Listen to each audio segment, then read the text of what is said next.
Hello, j'espère que vous allez bien, on est au mois de juillet et il est temps que je vous fasse mon bilan de milieu d'année de lecture. Ça y est, j'ai vu que tout le monde commençait à le faire sur YouTube, donc j'avais très envie de le faire aussi, mais je suis un petit peu contrôle fric, donc j'attendais qu'on soit en juillet pour être sûre qu'il n'y avait pas des lectures que je voulais intégrer dans la vidéo que j'allais finir de lire là dernièrement. On va commencer par répondre aux questions du tag et ensuite je regarderai un petit peu mes stats et j'avais notamment fait au début d'année un bingo littéraire, donc je regarderai où j'en suis par rapport à ça. Et je vais me dépêcher de commencer parce que je voulais filmer cette vidéo avant que le soleil commence à taper, et là il commence à taper. Donc pour éviter de finir dans une fournaise, on va commencer tout de suite par une question très compliquée puisque la première question c'est ton meilleur livre depuis le début de l'année. Et je suis très difficile, j'ai lu plein de livres super chouettes mais je suis très difficile, j'ai beaucoup de mal à avoir des coups de cœur et là pour l'instant j'en ai pas encore eu en ce début d'année. Et il y a des livres que j'ai lus récemment que j'ai trouvé très bien, mais je sais pas si c'est parce que je les ai encore en mémoire parce que je les ai lus récemment ou si c'est parce qu'ils vont vraiment me marquer. Donc j'avoue que je savais pas trop de quoi vous parler, donc je vais vous parler plutôt de 3 livres plutôt qu'un seul meilleur livre.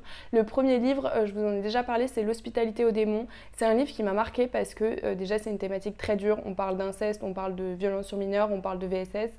C'est vraiment un sujet qui est très dur et ce que j'ai trouvé génial dans ce livre, c'est l'originalité de la plume. C'est une plume qui est très belle avec beaucoup de style mais c'est pas pompeux et il y a plein de jeux de mots, notamment des jeux de langue et j'ai trouvé que c'était vraiment un livre très touchant, très dur à lire mais j'ai bien aimé la façon dont le sujet était amené. C'est le témoignage d'un homme qui a subi des violences quand il était jeune par un de ses proches et qui en fait raconte comment depuis que lui a un enfant il a peur de reproduire ce schéma là sur son enfant et c'est hyper intéressant d'avoir ce prisme là et j'ai trouvé que c'était vraiment très bien fait, donc c'est un livre qui m'a marqué. Ensuite, un livre que j'ai lu récemment, donc je sais pas encore s'il va me marquer, mais en tout cas je l'ai beaucoup apprécié, c'est Ne t'arrête pas de courir de Mathieu Palin. C'est un livre que j'avais entendu à la radio il y a des années et quand j'ai vu qu'il était en livre audio, je me suis dit que c'était le moment de le lire. Et en fait, c'est l'histoire de Mathieu Palin qui est journaliste et qui va aller à la rencontre d'un jeune homme qui s'appelle Toumani Koulibaly et qui est en fait un athlète de course du 300 mètres je crois, a été emprisonné pendant de nombreuses années pour notamment des faits de cambriolage et en fait c'est cette histoire qui va se créer d'amitié entre ces deux hommes et pour essayer de comprendre un petit peu le parcours de cet homme, comment il en est venu à être un champion d'athlétisme et en même temps à continuer à faire des cambriolages et c'est hyper touchant, hyper intéressant et en plus le livre audio est lu par Mathieu Palin donc c'est vraiment un livre que j'ai beaucoup apprécié. Et ensuite depuis ce début de l'année les livres auxquels j'ai mis les meilleures notes c'est des essais, donc je voulais vous parler d'un essai et je pense que celui qui m'a plus marqué c'est Désirer la violence. C'est un essai dans lequel Chloé Thibault elle va revenir sur des films, des musiques, plein de choses de la pop culture dans lesquelles il y a des violences, notamment des violences faites aux femmes et en fait elle va venir les analyser sous un nouveau prisme, sous le prisme des violences pour qu'on prenne conscience de tout ce qu'il y a comme violence dans la pop culture et comment nous on va venir les reproduire dans la réalité et j'ai trouvé ça hyper intéressant, ça m'a permis d'avoir un nouveau regard sur plein de films et moi je regarde pas beaucoup de films d'ailleurs et donc ça m'a permis aussi d'avoir des clés sur des films que je voulais potentiellement regarder et donc je vais pouvoir les regarder pour la première fois avec un regard différent et j'ai trouvé que c'était très bien construit, c'est un livre qui est hyper intéressant, qui est très accessible donc je vous le conseille. La prochaine question c'est meilleure suite de saga. Je lis pas beaucoup de sagas, il y a plein de questions de ce tag où vraiment je savais pas comment répondre mais par exemple celui-ci je lis pas beaucoup de sagas et la seule suite de saga que j'ai lue c'est le dernier tome de La Passe Miroir et je dirais pas que c'est la meilleure suite de saga parce que malheureusement c'est pas le tome que j'ai préféré. Mes préférés resteront le tome 1 et le tome 2 je pense. Le tome 3 j'avoue que j'étais moins fan de l'ambiance et là le tome 4 je trouve que ça va très vite. À la fin de la saga se termine avec plein de choses compliquées et donc j'étais très contente de retrouver les personnages, j'avais hâte de les retrouver mais j'avoue que j'ai été un petit peu décontenancée par la complexité de certaines choses. Je reste quand même fan de cette saga, je vous la conseille si vous l'avez pas lu. Moi j'ai vraiment adoré le tome 1 et le tome 2 et je pense que je vais la relire parce qu'en plus je trouve ça d'autant plus intéressant sachant que j'ai pas tout compris à la fin de le relire tout d'un coup en ayant les éléments plus en tête et peut-être avec le recul en connaissant déjà la fin. Donc voilà pour la suite de saga. Ensuite, un livre qui est sorti récemment et qui me donne envie, j'ai décidé de parler de Roman de plage. C'est un livre dont j'ai entendu parler dans la grande librairie et là, à l'approche de l'été, vraiment, j'ai encore plus envie de le lire. J'adore les histoires qui parlent de la mer, des personnages qui vont au bord de la mer et qui essayent de se ressourcer auprès de l'eau. Je trouve ça génial, c'est une de mes thématiques préférées en littérature. Et donc, ce livre parle un petit peu de ce genre de sujet. C'est un homme, je crois, qui a vécu quelque chose de difficile et qui va faire plusieurs côtes françaises pour essayer d'aller mieux. Et donc c'est exactement ce que j'aime et j'ai très envie de le lire et je me dis que là on est en été donc je pense que c'est la meilleure période pour le lire donc je pense que je vais me lancer prochainement. Ensuite, une sortie que j'attends, là j'ai vu un petit peu, ils commencent à sortir les listes des livres qui vont sortir à la rentrée littéraire de septembre et j'ai vu que Olivier Adam sortait un nouveau livre. J'adore Olivier Adam depuis mon adolescence, vraiment j'adore ce qu'il écrit, j'adore ses textes et là j'ai lu le résumé et je crois qu'en plus il aborde des thématiques que j'aime beaucoup. Alors il va pas au bord de la mer je crois, mais en tout cas c'est les thématiques qui sont caractéristiques à Olivier Adam et que j'adore et donc j'ai très hâte de retrouver l'auteur avec ce nouveau livre à la rentrée. Pour ma plus grosse déception, j'ai décidé de vous parler de Résister à la culpabilisation de Mona Chollet. Mona Chollet, c'est une autrice que j'apprécie beaucoup, j'ai beaucoup aimé son essai Sorcière et son autre essai sur le couple hétérosexuel que j'ai trouvé très intéressant et très accessible. Après, maintenant avec le recul, j'ai vu pas mal de critiques sur son travail et il y a certaines critiques avec lesquelles je suis d'accord, mais ça n'empêche pas que j'aime beaucoup ce qu'elle fait. Et donc j'avais très envie de lire son dernier livre et surtout je trouvais que la thématique de la culpabilisation était hyper intéressante. Et finalement, j'ai pas du tout accroché. Je sais pas si je suis passée à côté, mais j'ai pas du tout accroché. J'ai eu du mal à suivre l'enchaînement, enfin le plan entre guillemets qu'elle proposait dans l'essai. J'ai eu du mal à la suivre dans ses idées. J'ai trouvé que souvent, c'était pas assez développé. C'était beaucoup de l'agencement d'idées d'autres personnes, mais qu'il n'y avait pas vraiment de réflexion. Ou alors, quand il y avait des réflexions, c'était vraiment très centré sur elle. Et en fait, elle l'a toujours fait, mais je sais pas pourquoi. Peut-être que je me suis fait un petit peu imprégner des critiques que j'ai pu voir auparavant. Et du coup, j'ai pas du tout accroché, donc j'étais un petit peu déçue parce que j'attendais beaucoup de cette lecture. Donc, je pense que c'est ça ma plus grosse déception. La prochaine catégorie, c'est la plus grosse surprise. Et là, j'avoue que j'hésite entre deux livres. Et en fait, c'est plutôt une catégorie, je dirais. J'ai choisi deux livres qui ont été très encensés sur les réseaux sociaux. Et donc, j'avais très peur de ne pas les aimer. Le premier, c'est Fourth Wing. C'est une romantasy. Je lis pas du tout de fantasy. Je suis pas fan particulièrement des dragons. Et j'avais très peur du côté romantasy. Mais c'est le livre préféré d'une de mes amies. Et du coup, il fallait que je le lise. Et finalement, je pensais vraiment détester. Et j'ai passé un bon moment. Donc, je suis plutôt contente. J'ai aussi lu le tome 2 et là le tome 3 vient d'être traduit en français. Moi je l'ai lu en anglais mais du coup je me dis que je vois que tout le monde en parle vu que le tome 3 vient de sortir en français, donc ça me donne envie de lire le tome 3, même si j'ai trouvé que le tome 2 il y avait un peu de longueur et il y a des choses qui m'ont moins plu, mais voilà, c'était une surprise parce que je pensais pas du tout aimer et finalement j'ai vraiment passé un bon moment. Et d'ailleurs il y a un vlog de lecture sur mon compte si vous voulez aller voir. Et ensuite j'en ai mis un deuxième pour le livre qui m'a le plus surprise, c'est La vie invisible d'Adi Larue, et là pour le coup j'ai vraiment adoré. Je savais pas sur quel pied danser parce que sur les réseaux sociaux c'était très mitigé. Il y a des gens qui adoraient, il y a des gens qui n'arrivaient pas à le lire. Et d'ailleurs c'est la même amie qui me l'a donné parce qu'elle n'avait pas réussi à le lire.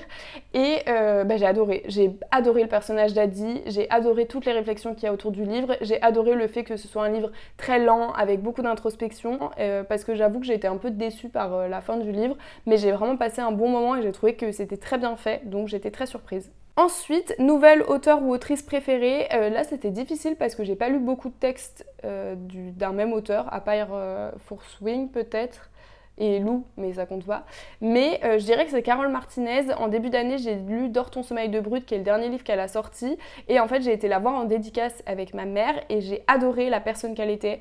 Déjà, j'ai adoré son livre, j'ai trouvé ça génial. J'ai beaucoup aimé sa plume qui est très poétique, mais hyper accessible.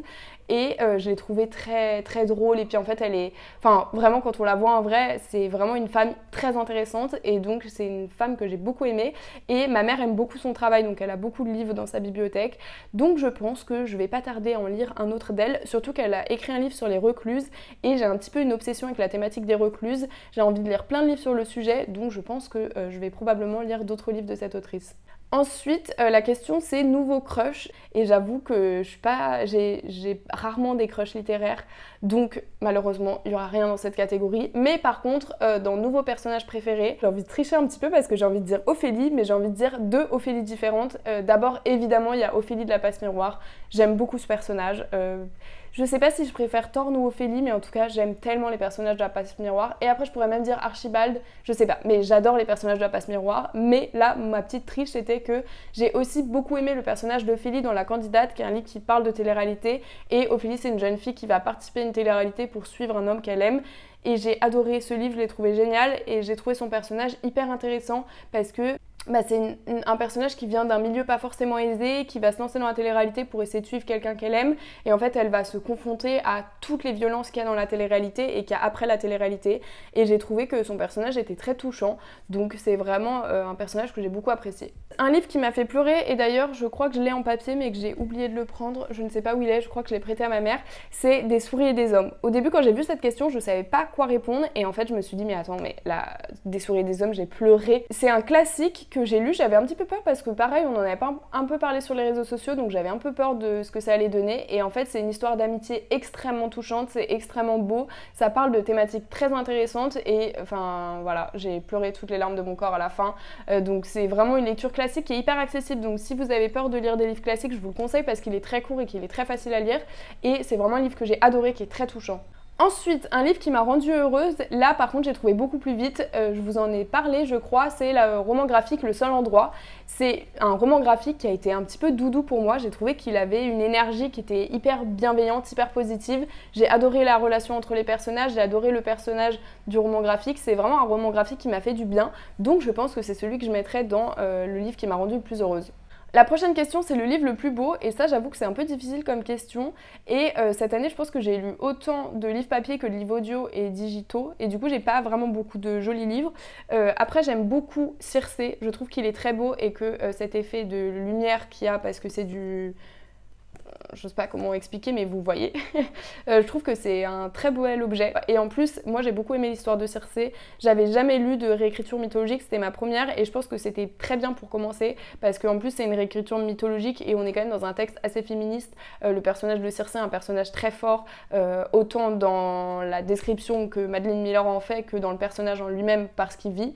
J'ai vraiment adoré ce texte. Et un autre texte que j'ai adoré et qui est très beau, c'est la BD Sibylline. C'est une BD qui parle d'une jeune fille qui en fait va se lancer dans la prostitution et dans l'escorting pour essayer de sortir de la précarité étudiante. C'est très intéressant et c'est très beau en fait, c'est dessiné au fusain. Et je trouve que c'est vraiment une BD magnifique, et au-delà du dessin qui est très beau, je trouve que la fabrication de l'objet est très beau, et puis le rose fluo comme ça sur le noir et blanc, je trouve ça très joli. D'ailleurs c'est une très jolie BD qui parle très bien de la précarité étudiante et qui parle très bien du milieu de l'escorting et de la prostitution, et je trouve ça très intéressant de parler de ce genre de sujet, et je trouve que celle-ci le fait plutôt bien, donc je vous la conseille si vous ne l'avez pas encore vu passer. Et ensuite, la dernière question, c'est les livres que je veux lire. Alors ça, en ce moment, j'ai plein de livres que je veux lire, mais que sur le court terme. Et donc, c'est un peu compliqué de vous les donner. Mais je pense que ce que je vais faire, c'est que je vais regarder les livres que j'avais mis au début de l'année. J'avais fait il y avait un concept 25 livres pour 2025 et j'avais fait. Et du coup, je vais regarder ce qu'il y a dedans et voir s'il y a toujours des livres que j'ai envie de lire. Après, là, tout de suite, à quoi je pense, c'est l'été. J'aimerais bien lire L'Amie prodigieuse d'Elena Ferrante. Tout le monde l'a lu l'année dernière parce qu'il est sorti dans le top 100 des meilleurs livres du New York Times. Et pour moi, c'était vraiment un livre de maman ou de tata. Et donc là, maintenant que tout le monde le lit, même sur BookTok, j'ai envie de le lire. Et ensuite, La Servante écarlate, j'ai très envie de le lire. Surtout que là, je viens de finir Fahrenheit 451. Je suis bien dans un mood dystopie. Donc, je pense qu'il faudrait que je lise La Servante écarlate. Alors, qu'est-ce que j'avais mis dans les livres pour 2025? Les classiques, j'ai lu Fahrenheit 451 et tout le reste, il me reste à lire. Crime et Châtiment, Crime et Châtiment, il faut que je le lise. Mais je sais pas pourquoi j'ai envie de le lire en automne, alors que je crois que ça se passe en juillet. La Servante écarlate, Anna Karénine, je pense pas le lire cette année finalement. J'avoue que j'ai très envie de le lire, mais je pense pas. Ou alors plus tard, en tout cas cet été, non. Les thrillers, les thrillers, j'ai lu Les Fêlures et les Refuges. Il faut que je lise les derniers de Karine Jebel, effectivement. Et il faut que je finisse aussi Fred Vargas. Il faut que je lise Sur la dalle, et je crois qu'il me reste Sous les vents de Neptune que j'ai pas lu aussi. Donc oui, ça, il faudrait que je lise. Ensuite, les essais. J'aimerais beaucoup lire La Fabrique du sexisme, surtout que j'ai lu un thriller qui parle de télé-réalité il n'y a pas longtemps et ça m'a redonné envie de me plonger dans la télé-réalité et dans tous ces mécanismes. Et celui-ci, elle a très intéressant comme essai, donc j'ai très envie de le lire. Et en plus, je crois qu'il est édité chez Les Insolentes, et Les Insolentes, j'aime beaucoup le travail qu'elles font. Donc, voilà. Et L'Humanité en péril, j'hésite à le commencer maintenant parce que là j'ai plus d'essais en cours, donc j'hésite à le commencer maintenant. Et en plus, L'Humanité en péril, ça a été écrit par Fred Vargas. Quelle femme géniale, elle est capable d'écrire des thrillers et des essais sur l'écologie et sur la santé, je trouve ça génial. Et ensuite, en roman, La tempête que nous avons déchaînée, j'ai très envie de le lire, mais je pense que je le lirai pas cette année parce que j'avais plus envie de le lire au début d'année, là j'ai moins envie. Pareil, Le sang de la cité et Nome de Yagazi, en ce moment je suis pas dans l'état d'esprit. Ah mais sinon j'ai quand même lu pas mal de choses. Cornish Kennedy, j'aimerais bien le lire, mais j'aimerais bien le lire à Marseille, j'avoue. Mais je suis pas sûre de pouvoir aller à Marseille, donc ça se trouve il faudra juste que je le lise. Et Curious Tides, je pense qu'il va sortir de ma pile à lire parce qu'en fait j'avais pas du tout envie de le lire, ça me donne pas du tout envie. Et en ce moment j'ai envie de lire tellement de choses que j'ai pas envie de commencer à lire ça alors que j'ai pas vraiment envie de le lire. Donc voilà, et ensuite est-ce qu'il y a des choses auxquelles je pense? J'ai bien envie de lire Hunger Games parce que le dernier Hunger Games ça a l'air vraiment génial et en plus je suis un peu dans mon état d'esprit dystopie, donc j'ai bien envie de les lire, en plus j'ai les 3 et je suis en train de me dire, à la base je voulais me dire ah bah il faut absolument que je lise le 4, mais en fait j'ai l'impression que c'est pas obligatoire de lire le 4 et que le 4 a tellement été peu apprécié que je sais pas si ça vaut le coup que je lise, mais ouais je lirais bien les Hunger Games. Bah, j'ai très envie de lire Blue Sisters de Coco Mellers, mais ça je pense que je vais le lire, là j'ai un livre en cours et je vais le lire après. Bon, ah ouais, on va regarder mon bingo littéraire et après on fera mes stats. Bah, on va essayer de faire les deux en même temps. Alors, mon bingo, qu'est-ce que j'avais mis? J'avais mis 12 livres en anglais, Crime et Châtiment, relire un livre que j'ai adoré. Ah oui, ça j'ai bien envie de le faire. D'ailleurs, je pense que là je vais me mettre cet été à relire tous les essais que j'ai lus l'année dernière et que j'avais trouvé très intéressants parce que un essai c'est tellement d'informations que t'en retiens jamais tout et je trouve ça intéressant, c'est le genre de texte que je trouve intéressant de relire pour s'en imprégner encore plus et pour apprendre encore plus de choses, donc je pense que je vais relire pas mal d'essais que j'avais lus l'année dernière. Découvrir de nouvelles auteurs, nouvelles autrices, bah ça je le fais bien. Un livre en espagnol, toujours pas, peut-être que je vais en lire un, mais j'avoue que là j'ai peu d'espoir. Une fantaisie, bah du coup j'ai lu Fourth Wing. Vider ma palle un maximum, on va voir dans les stats que j'avance pas beaucoup sur ma palle physique. Et 10 classiques, et ça je sais pas à combien j'en suis. Donc on va regarder combien je suis de livres en anglais et de classiques. Et j'utilise l'appli Storygraph pour mettre mes lectures, en plus de mon carnet de lecture qui n'est pas à jour. Et c'est chouette parce qu'il y a des graphiques, et moi j'adore les graphiques. Alors, j'ai lu 54 livres, donc je suis dans la moyenne parce que j'aimerais bien en lire 100 cette année, donc je suis au milieu. J'avoue que cette année, j'ai quand même des périodes où j'ai beaucoup de temps libre parce que bah là, pendant quelques mois, j'étais au chômage. Là, je vais bientôt finir un contrat et donc je serai en recherche d'emploi aussi. Donc ça fait quand même des périodes où j'ai un peu plus de temps pour lire, donc je me suis dit que 100 livres, c'était possible. Je lis majoritairement des livres de moins de 300 pages, ça m'étonne pas. 24% de non-fiction, donc ça correspond à 13 livres. Après non-fiction, il n'y a pas que des essais, mais en termes d'essais... 1, 2, 3, 4, 5, 6, 7, 8, 9, 10. Voilà, j'ai lu à peu près 10 essais et je trouve ça chouette. J'aimerais bien lire plus d'essais, mais le problème c'est que en général je lis toujours un essai et un roman en même temps. Et les essais, je mets vraiment beaucoup de temps à les lire. Ça dépend de la taille du livre, mais ça peut m'arriver de prendre 2 mois à lire un essai. Donc 10, je trouve ça déjà très bien. En termes de genre littéraire, j'ai lu 11 thrillers. C'est vrai que je me suis fait la réflexion. En ce moment, j'ai très envie de lire des thrillers, mais je me suis dit, c'est fou parce que j'en ai quand même lu beaucoup et je m'en rends pas compte. J'ai l'impression de pas en avoir lu tant que ça. Roman graphique, j'en ai lu 8 et ça je suis contente parce que habituellement j'en lis pas beaucoup et là j'ai envie de m'ouvrir plus. Et donc d'ailleurs si vous avez des recommandations de romans graphiques, n'hésitez pas parce que je suis à la recherche de nouveaux romans graphiques. Bah voilà, classique, je suis à 7 classiques. Donc 7 sur 12 on a dit, donc ce qui est plutôt pas mal. Et là je suis dans ma période un peu classique, donc il y a moyen que j'en lise plus. Ensuite, et c'est là qu'on va voir que je n'avance pas du tout dans ma pile à lire, j'ai lu 37% de livres sur la liseuse, donc ça équivaut à 20 livres. J'ai lu 5 livres audio et j'ai lu 29 livres papier, 54%. Ça va, mais je sais que dans les 29 livres papier, il n'y en a pas beaucoup qui étaient dans ma pile à lire. Il y en a plein que j'ai pris à la bibliothèque ou qu'on m'a prêté, donc j'avoue que c'est un petit peu de la triche. Ah oui, et si en termes de livres en anglais, combien j'en ai lu? J'en ai lu 6. Oh waouh! Je pensais pas en avoir lu autant, mais c'est Fourth Wing, vu que j'ai lu Fourth Wing et Iron Flames, je pense que si je les avais pas lus, j'aurais lu moins de livres en anglais. Donc ça, je suis contente. J'avais dit 10 livres en anglais? Ouais. Ah non, 12. Bah voilà, je suis pile à la moitié. Moitié de l'année, moitié de l'objectif. Et ensuite, en termes de notation, vous pouvez voir que j'ai pas mis 5 étoiles encore. Les 4,5 étoiles, c'est que des essais.